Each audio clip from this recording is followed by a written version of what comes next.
All right, you can see already, can't you? It's going to be a big night for the election campaign. Joining me now, of course, we've got the A-team, our political editor, Andrew Clennell. Great to have you in person as well. Yes. Hey, we've talked about these forums and how they can really set the tone, not just for a couple of weeks of a campaign, but for an entire campaign. You've got Peter Dutton tonight wanting to use this as a reset moment to show his sort of humanity with an audience. And the Prime Minister too, I mean, he's in a vexed position. He's governed the country. People in this period of time are doing it pretty tough. I think people will want to see him take a little bit of responsibility for where things are at. I don't think he'll be doing that. And I think if he does that, he admits fault and he's way behind. So he has to find a way to empathise but not admit fault. And that is very difficult for him. Well, this is those examples you showed, Peter, pretty much uniformly the opposition leader won this forum. And after the cost of living crisis we've had, I expect that to be happening tonight. The pressure's on Peter Dutton to make this a reset. He should win this. Remember, Anthony Albanese had a massive slip at the start of the last campaign. Labor strategist said when he couldn't name the unemployment rate to me that after the election that was worth 2%. Well, I reckon this Donald Trump situation and the work from home policy have cost Peter Dutton 2%.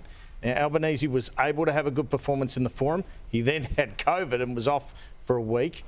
But Peter Dutton has a good performance tonight. He can turn things around.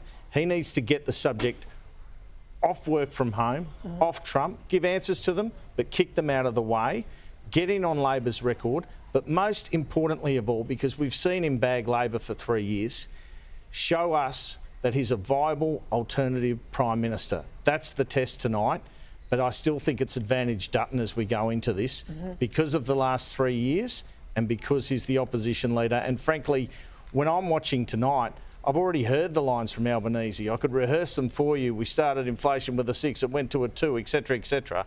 Peter Dutton, I think he'll come with something different, and I'm intrigued to see how Dutton performs tonight. Yeah, I'm going through my mind. I don't think we were in opposition in 2010, obviously, but I don't think that Tony Abbott beat Julia Gillard in the People's Forums. He certainly did as opposition leader against Kevin Rudd, but I mean, Labor were a carcass by then, so it's a little bit different. How do you think, in a personal sense, both of these men are going to connect with a room full of people from Western Sydney? Well, now that you say that, it's about $1 that Anthony Albanese is going to mention growing up in Housing Commission, isn't it? Absolutely. And Peter Dutton's going to mention, you know, I started as a cop, I started my own business, etc., etc. So that's the way to do it. Bring their personal stories. We've heard them 100 times, but the audience hasn't, that's for sure, including the television audience.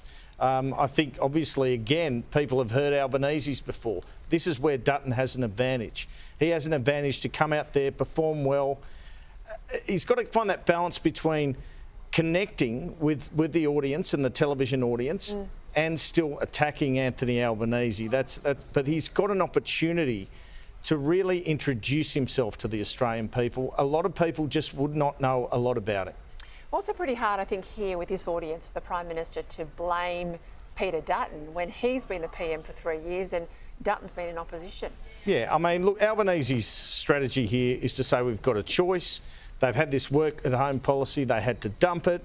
He's going to use terms like Americanisation of the health system. Well, we know that's a bit dishonest, right? Because essentially Peter Dutton is not promising to Americanise the health system. But you saw in the rally on Sunday that Albanese held that he and the Treasurer kept giving these Trump-type examples. They kept using terms like Americanisation of the health system, Americanisation of wages, etc., etc. So I expect that from Albanese at the start. Now, what Dutton needs to do is call that out immediately and say, and actually, he should bag Donald Trump. That would be a good trump card, so to speak, for him tonight. I think he needs to take a couple of risks, including with his base. That's one of them, because he believes that Anthony Albanese has been quite dishonest in this campaign, and he needs to take that on.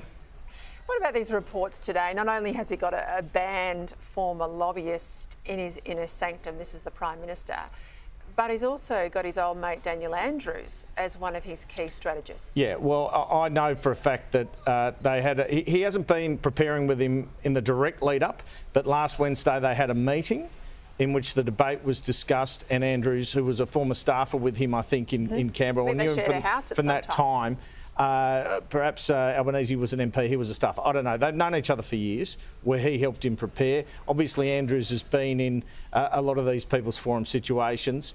But when Peter Dutton's trying to win votes in Victoria, it wasn't very welcome that became public, I think. So it hasn't been a long-standing thing. It was a meeting last week.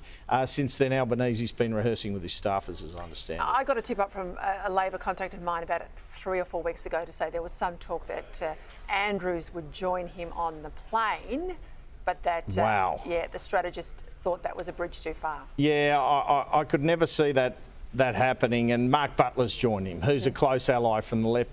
One of the intriguing things, I don't know, I've been on the Dutton plane, but the media plane's separate. I don't know if he has an MP with him. Someone said James McGrath. I feel like James Patterson, who's sitting behind us, is the most trusted colleague of Peter Dutton's, and he would have been the perfect sort of consigliere on the plane with Dutton, but instead he's the campaign spokesman. So I wonder if he would have been better off. Too, so it's tough. I mean, he's valuable in both roles, but that could have been a play he could have made, because I think he needs that assurance of an MP really trusts a front bencher behind him at the moment. And look, I've been on campaigns, obviously, where you've had a colleague on the plane, and the purpose of that, so people at home can follow, is that you can get a message, colleague from colleague. They're not passing it through staffers if they can't get to the leader. Yeah. Sometimes they want to sort of blow someone's wig off, and you can only do that from one MP to another. Hey, just quickly, all this talk around today, two-part talk. One, that Penny Wong's in the retirement lounge, and then when asked about this, the Deputy Prime Minister, Richard Marles, would not rule out putting his hand up for her portfolio, making it clear then that he doesn't want defence, at the same time that Labor's saying these are uncertain times. I believe Penny Wong will be in the Parliament as long as Anthony Albanese is in the Parliament. So make of that what you will when people talk about her perhaps leaving in a year, Peter. And what about Climate 200 and all these campaigners they've got from the left, from the Greens and from Labor? This is a wolf in sheep's clothing, this stuff coming out. Well, one of their candidates, Nicolette Bowl, has had some trouble in Bradfield. Used to be a spokesperson for the Australian Conservation Foundation. So I think, you know, there are occasions when they're painting themselves as moderate liberals, but there are people in that movement who are more from the Labor Green side of things. There are probably a few genuine people who came from that moderate faction, but there's certainly instances of them coming from the left side of politics, and I'm not sure all the voters in those seats are aware of how many connections there are.